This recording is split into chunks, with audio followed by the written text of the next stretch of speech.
Hello, I'm Vincent Makori. And I'm Dimiake Mwakaliele. This is In Focus. And we begin in Sudan. The head of the United Nations peacekeeping mission in Darfur is calling for an agreement on the troubled region before January's referendum on independence for Southern Sudan. Ibrahim Gambari tells VOA that some rebel leaders in Darfur think that if the South secedes, rebels will be able to negotiate better deals for themselves because the Khartoum government will be weakened.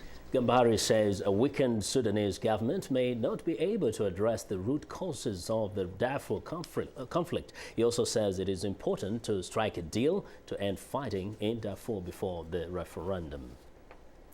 And now joining us on the phone from the United Nations is VOA's United Nations correspondent Margaret Besheer, who has just returned from Sudan, where she traveled with the UN Security Council. Welcome, Margaret. Thanks, Vincent.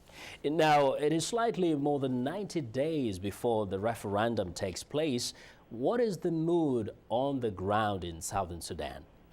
Well, people are eager for the referendum, absolutely. And I could not find one person on the street in Juba to tell me that they were going to vote to stay unified with the North. Everybody really wants separation.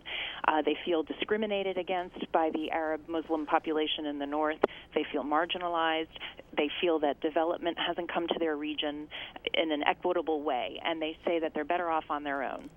Now, after the Security Council's visit and conversations with both actors on both sides, what was their assessment of the readiness of this country to hold the referendum, but also the prospect of a fair and peaceful referendum come January? Well, I think they gained some useful insights seeing the situation on the ground. It was very brief, let's be fair, it was very brief, but it translates some of what you hear about in reports when UN officials come here and brief them, and you can actually, get a bit of a sense for it. They heard everywhere that in Khartoum and in Juba that the referendum, the parties wanted to go forward on time in a free and credible way. The foreign minister, Ali al-Kurti, assured them that they would they wanted an on-time referendum in Khartoum and that they would respect the outcome, but he also said that they didn't want any interference in the referendum. But after the council, while they were in Khartoum, President Besheer was in Libya at the Arab League meeting, and he said there's still issues that have to be resolved before they can hold the referendum. So I'm not sure if there was a bit of a mixed message there. Yes. Now, the UN's Special Envoy to Darfur, as we just mentioned at the top, Ibrahim Gambari is suggesting that there should be a peace deal or some kind of a deal between Darfur and Khartoum before the referendum.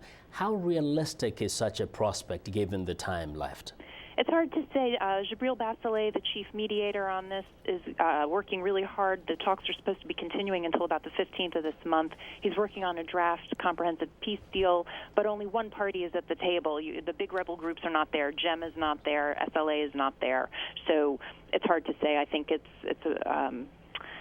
might be tough by the end of the year. Yeah. Okay, we'll wait and see. We want to thank you very much, Margaret Besheer, Voice of America's correspondent at the UN in New York.